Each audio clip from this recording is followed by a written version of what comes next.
BP, sugar, thyroid, obesity, hormone సమస్యలని మందులు లేకుండా నేచర్ మంత్ర ఫుడ్ తో రివర్స్ చేసుకోండి. Welcome to iDreams. This is Pavan. కుకట్పల్లిలో దారుణమైన సంఘటన చోటు చేసుకుంది. కుటుంబంలో ఒక మహిళ చనిపోయినా కానీ 3-4 రోజులుగా ఆ శవాన్ని ఇంట్లో పెట్టుకొని వాళ్ళు అలాగే ఉంటున్నారు. సో దానికి సంబంధించి చుట్టుపక్కన బాగా స్మెల్ రావడంతో పక్కనున్న వాళ్ళందరూ కలిసి, అపార్ట్మెంట్ వాళ్ళు, ప్రెసిడెంట్, వీళ్ళందరూ కలిసి ఎస్ఐ గారికి అక్కడ కుకట్పల్లిలో కంప్లైంట్ ఇవ్వడంతో వాళ్ళు వచ్చి కనీసం దాదాపు ఒక 2 గంటలు బతిమలాడిన తర్వాత ఆ బాడీని తీసుకొచ్చి పంపించడం జరిగింది. అసలు ఏం జరిగిందని వివరాల్లోకి వెళ్తే, ప్రస్తుతం మనం కుకట్పల్లి కింద, కుకట్పల్లి వివేకానంద నగర్ కాలనీ రామకృష్ణ స్ట్రీట్ దగ్గర ఉన్నాము. మీకు కనిపిస్తుంది కదా, శ్రీ భరద్వాజ్ నిలయం అని చెప్పేసి, శ్రీ సాయి భరద్వాజ్ నిలయం. సో ఇక్కడ ఏం జరిగిందంటే, ఇక్కడ ఉండే 3rd ఫ్లోర్లో ఉంటారు వాళ్ళు. సో ఒక ఫ్యామిలీ కైకలూరు దగ్గర నుంచి వచ్చారంట, ఏలూరు దగ్గర. సో అక్కడ నుంచి వచ్చి యాక్చువల్లీ వాళ్ళది వెల్ సెటిల్డ్ ఫ్యామిలీ. వాళ్ళ హస్బెండ్ ఎస్ఐ అంట, 2 కూతుర్లు, 1 కొడుకు. మంచిగా 5 మెంబర్స్ ఉండేవాళ్ళు. బట్ 18 ఇయర్స్ నుంచి ఇక్కడ ఉంటున్నారని చెప్తున్నారు. బట్ ఎవరితో కలిసేవాళ్ళు కాదు. కొంచెం వాళ్ళ ప్రపంచం వాళ్ళది అన్నగా ఉన్నట్లుగా ఉండేవాళ్ళంట. గతంలో ఒక వాచ్మెన్ మీద కూడా ఈ ఫ్యామిలీ, ఇప్పుడు ఎవరైతే చనిపోయారో ఆ మహిళ దాడి చేసింది కత్తితో అని చెప్పేసి అని అంటున్నారు. ఆ తర్వాత అతను మానేసిన తర్వాత చాలా మంది వచ్చారు, వెళ్ళారు. బట్ రీసెంట్గా ఇప్పుడు ఆమె అనారోగ్యంతో చనిపోవడం జరిగింది. చనిపోయిన తర్వాత ఫ్రైడే రోజు చనిపోతే తీసుకొని వచ్చి ఇక్కడే రూమ్లో పెట్టడం జరిగింది. పెట్టిన తర్వాత వీళ్ళు రేపు తీస్తారేమో అని వెయిట్ చేశారు. సండే వరకు వెయిట్ చేశారు.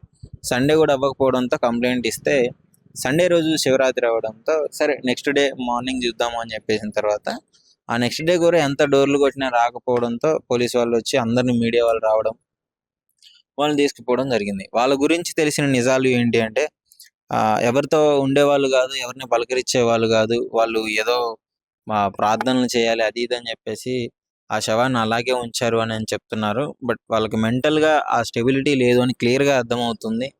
సో ఎవరితో ఉండేవాళ్ళు కాదు, వాచ్మెన్ పలకరించినా కానీ పలకరించే వాళ్ళు కాదు. కనీసం ఈ రామకృష్ణ నగర్ ప్రెసిడెంట్తో కూడా సరిగ్గా మాట్లాడే వాళ్ళు కాదు. వాళ్ళ ప్రపంచం వాళ్ళదే. వాళ్ళ ఎస్ఐ అని అంటున్నారు, వాళ్ళ ఫాదరు. మరి వాళ్ళ ఫాదర్ ఉన్నప్పుడు ఎస్ఐ కాబట్టి ఆయన కొంచెం మాట్లాడేవాడంట. తర్వాత ఆయన చనిపోయిన తర్వాత ఇంకా వీళ్ళే ఉండేవాళ్ళు. ఇంకో విషయం ఏంటంటే, 15 ఇయర్స్ నుంచి రెంట్ కూడా ఇవ్వట్లేదు అని చెప్తున్నారు. 15 ఇయర్స్ నుంచి రెంట్ ఇవ్వకుండా ఆ ఓనర్ ఎప్పుడు వచ్చినా కానీ ఓనర్ని బెదిరించడము, ఓనర్తో గొడవలు పడడము, ప్రెసిడెంట్కి చెప్తే మీరు పోలీస్ స్టేషన్లో చెప్పుకోండి, ఇది మేమేం సాల్వ్ చేయలేని పరిస్థితి అని చెప్పడం. అంటే కొంచెం డిఫరెంట్గా ఉంది, వీళ్ళ లివింగ్ స్టైలే డిఫరెంట్గా ఉంది. సో దాన్ని బట్టి పోలీసు వాళ్ళు కంప్లైంట్ ఇచ్చారు. ఆ బాడీని అయితే తదుపరి కార్యక్రమాల కోసం అయితే ఏపీ తీసుకొని వాళ్ళ సొంత ఊరికి వెళ్ళిపోయారు. మీరు లాక్ వేసిన పద్ధతి కూడా చూడొచ్చు. మొత్తం ఏదో గొలుసులు కట్టేసి ఏదో డిఫరెంట్గా లాక్ అన్ని వేసుకొని వెళ్ళిపోయారు. మరి చూడాలి మళ్ళీ వస్తారా లేదా, వీళ్ళు మళ్ళీ వస్తారంట అని చెప్పేసి అని అంటున్నారు. ఆ రెండు కూడా క్లియర్ చేయలేదు. కానీ చాలా దారుణమైన ఘటన. మరి వీళ్ళు నిజంగా మెంటల్ స్టెబిలిటీ లేదా, లేకపోతే ఏంటి పరిస్థితి అనేది పోలీస్ వాళ్ళు ఇక చెప్పాల్సింది. సో ప్రస్తుతం మనతో కాలనీ ప్రెసిడెంట్ ఉన్నారు. అసలు వాళ్ళు ఎక్కడి నుంచి ఉంటున్నారు, ఏంటి, వాళ్ళ పరిస్థితి ఎలా ఉండేది అన్నది అడిగి తెలుసుకుందాం. సార్ నమస్కారం. సార్ నమస్తే సార్ మీ పేరు? Janampalli Purandhar Reddy, Ramakrishna welfare association president, కాలనీకి, వివేకానంద నగర్ డివిజన్, రామకృష్ణ వీధి. సార్ ఏంటి సార్ ఇన్సిడెంట్? అంటే చనిపోయిన తర్వాత 4 రోజుల వరకు డెడ్ బాడీని ఇంట్లో ఉంచుకోవడము, అంటే గతంలో వాళ్ళ బిహేవియర్ ఎలా ఉండేది? వాళ్ళు అంటే మనుషులు ఎవరితోనో కలిసేవాళ్ళు కాదు. సొసైటీలో ఎవరితోనో కలిసిపోయేవాళ్ళుగా కారు. వాళ్ళు ఏంటంటే చనిపోయి 4 రోజులు అయింది.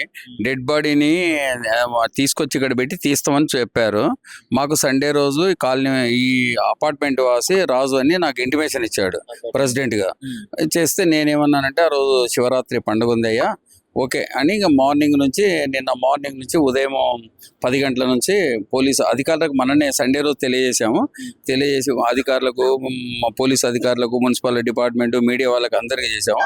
నిన్న ఉదయం 9 గంటల నుంచి అందరూ వచ్చారు. 10 గంటల నుంచి వచ్చేసి నిన్న సుమారు ఒక 10 మంది పోలీస్ అధికారులు కానీ, మీడియా మిత్రులు కానీ, తర్వాత మున్సిపల్ అధికారులు కానీ, అదేవిధంగా కాలనీ సొసైటీ మా కమిటీ మెంబర్స్, కాలనీ వాసులు కూడా అందరూ వచ్చారు. అంటే ఏంటి అంతమంది చెప్పే వరకు తీయకపోవడానికి గల కారణం ఏంటంటారు? అంటే వాళ్ళు మానసిక స్థితి బాగుండదు. వాళ్ళు ఒకరు చెప్తే వినే రకం కాదు. వాళ్ళు మేము తీస్తాము, మాకు కొన్ని పూజలు ఉన్నాయి, అది ఉందని చెప్పారు. పూజలు అంటే వాళ్ళు క్రిస్టియన్స్, మేము కొన్ని ప్రార్థనలు చేయాలా, మాకు మినిమం 4-5 డేస్ ఉంచాలనే విధంగా మాట్లాడారు. ఇంటిలో ఎక్కడ 4 రోజులు చనిపోయిన తర్వాత అని లేదు, వాళ్ళు ఏదో మెంటల్ గా ఏదో ఇబ్బంది కూడా ఉంటుంది. అదే చెప్పాను కదా, వాళ్ళు ఎందుకంటే మెంటల్ గా కొద్దిగా కరెక్ట్ పర్సన్స్ గారు. వాళ్ళు ఎవరితోనూ కూడా కాలనీలో దాదాపు 18 సంవత్సరాల నుంచి ఉన్నారు. 18 సంవత్సరాలు 18 ఇయర్స్ నుంచి ఉన్నారు. ఎవరితోనో మాట్లాడరు. కాలనీ ప్రెసిడెంట్ నాతో కూడా మాట్లాడరు. గతంలో వాళ్ళ అంటే ఇప్పుడు ఆ చనిపోయిన అమ్మాయి వాళ్ళ ఫాదర్ ఉండే, అతను రిటైర్డ్ పోలీస్ ఆఫీసర్ ఎస్ఐగా, రిటైర్డ్ ఎస్ఐ. ఎస్ఐ అయితే ఆయన అప్పుడప్పుడు మాట్లాడేవాడు. ఇంకా ఆయన చనిపోయినాక వీళ్ళు ఎవరితోనో కలిసేవాళ్ళు కాదు, మాట్లాడేవాళ్ళు కాదు. గతంలో కూడా వీళ్ళు మాట్లాడే వ్యక్తులు గారు. ఒక ఎస్ఐ ఒక్కడు కొద్దిగా మా సార్ అని ప్రెసిడెంట్ గాని మనతో వచ్చి మాట్లాడుతుంటే 2 ముచ్చట్లు వెళ్ళిపోయేవాడు. అంటే ఎంతమంది ఉంటారు మొత్తం ఫ్యామిలీ? వాళ్ళు అంటే ఇప్పుడు నలుగురు అంటే ఎస్ఐ గారు చనిపోయారు. తల్లి తండ్రి చనిపోయాడు. 2 అమ్మాయిలు, ఒక అమ్మాయి కూడా చనిపోయింది. ఇప్పుడు 3 ఉన్నారు.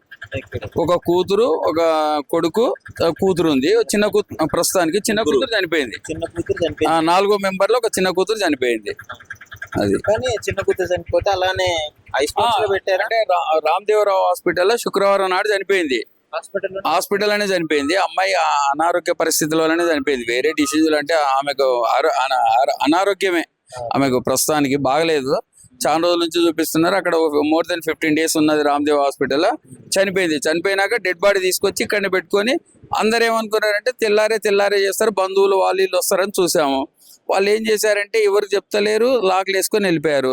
మొన్న సండే రోజు నైట్లో వేసుకొని పోయారు. ఉదయం మేము వచ్చాము, రాలేదు. వాళ్ళు 11:30కు వచ్చారు. అప్పుడు పోలీస్ ఆఫీసర్లను పిలిచి మున్సిపల్లోను మీడియా వాళ్ళు అందరూ వచ్చేసి ఇక్కడ ఉండటంలో వాళ్ళు మా ఎస్ఐ చంద్రశేఖర్ గారు కనీసం అంటే 2.5 గంటలు వారితో చర్చించి వాళ్ళకి అన్ని నచ్చజెప్పి మాట్లాడి అప్పుడు ఇక్కడికి వెళ్ళి శవాన్ని తరలించడం జరిగింది. మనీ ప్రాబ్లం ఏమన్నా ఉందా? మనీ ప్రాబ్లం కూడా ఏం లేదు. ఏదైనా ఉంటే మేము హెల్ప్ చేస్తామని కూడా చెప్పాము. అమ్మ మేము హెల్ప్ చేస్తా ఉన్నాం, వాళ్ళు మాకు వద్దండి అన్నారు. కాకపోతే వాళ్ళ మానసిక స్థితి కరెక్ట్ లేదు. ఒకరు చెప్తే ఇన్న రకం కాదు. వాళ్ళంతా మాకు దేవుడు అది చెప్తాడు, ఇది చెప్పాడు అని ఆ విధంగా చెప్తుంటారు. కాబట్టి ఇక మనం కూడా వాళ్ళు ఏమనంటే అందరి మీద ఇట్లా కొట్లాడడానికో తిట్టడానికో ఈ వాచ్మెన్ కూడా బెదిరించారు. గతంలో ఒక వాచ్మెన్ మీద కత్తితోన దాడి చేయడానికి పోయారు. ఈ అబ్బాయి చచ్చిపోయిన పిల్ల వాళ్ళ కుటుంబ సభ్యులే. ఎవరు కలిస్తే వాళ్ళని తిట్టడం, అదే వాచ్మెన్ మీద కత్తి తీసుకొని పొడవటానికి పోవడం, బెదిరియటం. ఈయనను కూడా ఇవ్వలేదా మరి? పోలీసు వాళ్ళకి తెలుసు, చాలా సార్లు ఇచ్చిన వాళ్ళ అట్లే ఉంటది. చెప్పినప్పుడు కొద్ది రోజులు బాగానే ఉంటారు, తర్వాత యథావిధిగా ఇక దాని గురించి ఇక ముందైతే మాకేంటంటే దుర్వాసన వస్తుంది. ఇప్పుడు కాలనీల ప్రజలకు కానీ చిన్నపిల్లలు కానీ చాలా ఇబ్బందులు. ఇప్పుడు అపార్ట్మెంట్ వాసులు కూడా వాళ్ళు కూడా ఉదయం మాకు చెప్పారు, 4 వచ్చేసారి ఇట్లా ఉంది అని. మా యాక్షన్ తీసుకుంటామని విద్యా ప్రాతిపదిక మీద అందరిని పిలిపించి నిన్నంతా ఉదయం 9 గంటల నుంచి 3 గంటల వరకు ఉండి డెడ్ బాడీని వాళ్ళ స్వగ్రామమైన కైక్లూరు, గోదావరి జిల్లా, నిన్న 3 గంటలకి ఇక్కడికి వెళ్ళి పంపించే ఏర్పాటు చేసాం. ఓకే, సో మొత్తానికి ఇది అంటే మనీ ప్రాబ్లం అనుకుంటే వాళ్ళు అందరు రెడీ, నేను ఒకటే ఇస్తాను, దాని గురించి ఇబ్బంది ఏం లేదు. ఎస్ఐ ఫ్యామిలీ అని అంటున్నారు, బట్ ఈ విధమైన బిహేవియర్ మరి అంటే వాళ్ళు మానసిక స్థితి వాళ్ళకి ఏంటంటే పెళ్లిళ్ళు కాలేదు, వాళ్ళకు ఎవరికి కాలేదు. మొత్తం మోర్ దెన్ 50 ఇయర్స్ ఉన్నారు. ఇప్పుడు అమ్మాయి చనిపోయింది 42 ఇయర్స్. తర్వాత వాళ్ళ సిస్టర్ కు 45, వాళ్ళ బ్రదర్ కు 48. అట్లా అందరు ఏజ్డ్. వాళ్ళు పెళ్లిళ్ళు కాలేదు, ఏం కాలేదు. మళ్ళీ చదువుకున్న వాళ్ళే, మంచిగా ఇంగ్లీష్ ఆల్మోస్ట్ ఎవ్రీథింగ్ ఈజ్ మంచిగా మాట్లాడటం చేయడం బాగానే ఉంటారు. కాకపోతే వాళ్ళ మానసిక పరిస్థితి బాగలేదని మేము అనుకుంటున్నాం. ఎందుకంటే జనాలలో కూడా ఎవరితోనూ కలవరు. ఈవెన్ అపార్ట్మెంట్ లో కూడా ఎవరితోనా మాట్లాడారు. వాచ్మెన్ కు మాట్లాడేది లేదు. చెత్త కూడా తీసుకొచ్చి కింద పెడితే వాడు చెత్తోడు వేసుకోపోతాడు. వాళ్ళు ఎలాంటి డబ్బులు కూడా చెల్లించారు. అట్లనే ఉంది, అదే విధంగా నడుస్తుంది. వాళ్ళు ఎవరితోనే జనజీవన స్రవంతిలో కలవరు. వాళ్ళంతా వాళ్ళదే ఏమనంటే మాకు దేవుడు ఈ విధంగా ఉంది అని చెప్పుకుంటూ వాళ్ళు వెళ్తుంటారు. మనం కూడా ఎవరు మరి కలిసి మాట్లాడటానికి కూడా ట్రై చేయం. ఎందుకు వాళ్ళతో చేస్తే ఇక లేనిపోని అని అంటారు. వాళ్ళు ఉంటారు, వాళ్ళ పని వాళ్ళు చేసుకొని పోతారు అనే విధంగా ఉన్నాం. రెంట్ కూడా ఇచ్చేది లేదు. అది నాకు తెలిసినంత రెంట్ కూడా ఇస్తలేరు 15 years నుంచి. వాడు వచ్చినప్పుడు వాడిని బెదిరియటం ఏదో రకంగా ఎన్ని ఇయర్స్ నుంచి? More than 15 years. ఏమనంటే మాదే ఇల్లు అంటారు వాళ్ళు, ఆడే వచ్చి నాదే అంటాడు. ఇక సరే ఈ గొడవలు మాకెందుకని పోలీసులు కూడా అట్లా ఏం లేదు. నాకు తెలిసినంత వరకు అట్లా ఏం లేదు. నేను 40 సంవత్సరాల నుంచి ఉన్నా కదా, ఈ కాలనీ పుట్టించిందే నేను కాబట్టి నాకు A to Z తెలుసు. ఇక్కడ అందరూ కొత్త వ్యక్తులే గాని మనకంతా తెలిసినదే. వాళ్ళు వేరే ఇంతకుముందు వేరే ముస్లిం అయినది ఉండే, ఆయన దాంట్లో వీళ్ళు రెంట్ కొంటుండే. ఆయన ముస్లిం ఆయన కూడా వేరే వాళ్ళకు అమ్మిండనే అన్నారు. ఇంకా మా దగ్గరికి ఎవరు రాలేదు, దాని గురించి కూడా మేము పట్టించుకోలేదు. 15 years నుంచి రెంట్ ఇవ్వట్లేదు అంటే ఎలా యాక్సెప్ట్ చేశారు? అంటే ఇప్పుడు వాళ్ళు ఏదనంటే ఇదే ఇది సొంతం బెదిరించడం, ఇది మాదే అని, ఇల్లు మాదే అని సొంతం. వాళ్ళు ఏమంటారంటే ఇల్లు మాది, నీకెందుకు ఇస్తాం అనే ధీమలు ఉన్నారు. వాళ్ళు కూడా గతంలో కంప్లైంట్లు చేశారు. బాబు దాంట్లో ఇన్వాల్వ్ కావు మేము, అది మీ పర్సనల్ ఇష్యూ, మీరు ఏదైనా ఉంటే కోర్టు ద్వారా కానీ పోలీస్ డిపార్ట్మెంట్ ద్వారా మీరు పరిష్కరించుకోండి, మేము ఇన్వాల్వ్ కావని చెప్పాము హౌస్ ఓనర్ కు చెప్పేసాం. వీళ్ళు ఏమంటారంటే మాదేని అంటారు, అతను నాది అంటారు. సరే మీరు తెలుసుకోండి అని చెప్పాము. అది సో ప్రస్తుతం మనకి వాచ్మెన్ గారు కూడా ఉన్నారు. వాచ్మెన్ తో ఇంతకు ముందు కూడా ఇష్యూ అయింది ఏదో చెప్తున్నారు, ఒకసారి అడిగి తెలుసుకుందాం. ఏమైందండి, ఏంటి, వాళ్ళు ఎలా ఉంటారు? మీతో ఎప్పుడన్నా మాట్లాడారు? సరే ప్రెసిడెంట్ గారు అంటే మోస్ట్లీ కలవరు కానీ మీరు ఎప్పుడు ఇక్కడే ఉంటారు కదా. ఎప్పుడు ఎక్కడ ఉన్నా సరే సార్, మీరు నేను అసలు వాళ్ళతో మాట్లాడను, వాళ్ళు నాతో మాట్లాడకపోయినా సరే ఒకసారి పలకరించాను. పలకరించే మనిషి చూసి ఎర్రగా చూసింది. ఎర్రగా చూస్తే అంటే పలకరించామని కోపంగా చూసి మాట్లాడకుండా నేను గంటే తగ్గిపోయాను. తగ్గిపోయి ఇంకా మాట్లాడుకుంటా నేను వచ్చిన తర్వాత నేను పక్క వెళ్ళిపోవడం కానీ, నేను మామూలుగా సైడ్కి వెళ్ళిపోవడం కానీ, వాళ్ళు వస్తే అసలు ఇంట్లోకి వెళ్ళిపోవడం ఉండవు అక్కడ బయట. భయపెట్టడం ఏముందండి, అది ఇద్దరు మంచి ముందు అందరూ చెప్తున్నారు ఇక్కడ, అందరూ మాట ఆలకించాలి కదా మనం. దాని గురించి నేను బయటికి సైడ్ అయిపోయి పక్కన ఉండేవాడిని. ఈ చనిపోయిన విషయం మీకు ఎప్పుడు తెలిసింది? అంటే వాళ్ళు అలానే ఉంచారని శుక్రవారం నాడు 5 గంటలకి అప్పలస్ మీద తీసుకొచ్చారు. తీసుకొచ్చి ఇక్కడ ఆఫ్ చేశారు గేట్ ముందు. ఆఫ్ చేస్తే దాని మీద సర్జరీ ఉండదు కదా, దాని మీద తీసుకొచ్చారు లోపలికి. నేను ఇంట్లో గేట్ వచ్చింది అని నేను బయటకు వచ్చాను. బయటకు వచ్చి చూసి అడుగుదనుకున్నాను. వాళ్ళు ముందు మన కాస్త ఎలాగో చూసిన మనం ఇవన్నీ మనం ఎందుకు అడగమని ఆ లోపల గేట్ గా దాటిన తర్వాత తెల్లగొడ్డ వేసి మొఖం మీద ఆ పైన ఇంట్లో నుంచి తీసుకొచ్చారు దుప్పడే. ఆ దుప్పటి తీసుకొచ్చి పైకి ఒక మూట కింద కట్టేసి పైకి మోసుకుపోయారు. అంబులెన్స్ డ్రైవరు వాళ్ళు ముగ్గురు మోసుకుపోయారు. చనిపోయిన 42 సంవత్సరాలు ప్రెసిడెంట్ గారు చెప్తారు.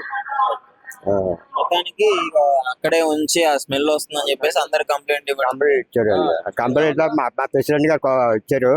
మా ప్రెసిడెంట్ గారు అన్నీ అక్కడ కాడి నుంచి శివరాత్రి ఆ రోజు ఒక్క రోజు తీసి ఆ మాసం పొద్దున్న 9 గంటల కాడి నుంచి ఎక్కడ ఉన్నారో భోజనం గట్రా చేయకుండా మా ప్రెసిడెంట్ గారు. దాని గురించి సాయంకాలం 3 గంటల దాకా ఉన్నారు. అంటే చనిపోయిన విషయం కూడా అందరికి తెలుసు, తీసుకొచ్చినారు. సండే రోజే తెలుసు, ఆదివారం నాడు నాకు కంప్లైంట్ ఇచ్చారు, అప్పుడు తెలుసు. ఫ్రైడే తీసుకొచ్చారు అన్నారు కదా, వీళ్ళు ఎవరు మాకు చెప్పలేదు. సండే రోజు మనకు చెప్పారు. చెప్పగానే మన పోలీస్ డిపార్ట్మెంట్ కానీ మరి మున్సిపల్ కానీ మీడియాకి కానీ తెలియజేసి చర్య తీసుకున్నాం. విద్యా ప్రాతిపదిక మీద మండే ఆ రోజు శివరాత్రి, ఆ రోజు అందరికి డిస్టర్బ్ అవుతుంది, ఇంట్లో పూజలు చేసుకుంటారు, ఎందుకులే అని గమ్ము ఉన్నాము. నెక్స్ట్ డే మార్నింగ్ స్టార్ట్ చేసాం. ఇక క్లియర్ చేసి మధ్యాహ్నం దాకా ఉండి సుమారు 200 మంది అంతా ఉండి కంప్లీట్ చేసి పంపించే ఏర్పాటు చేసాం. Thank you.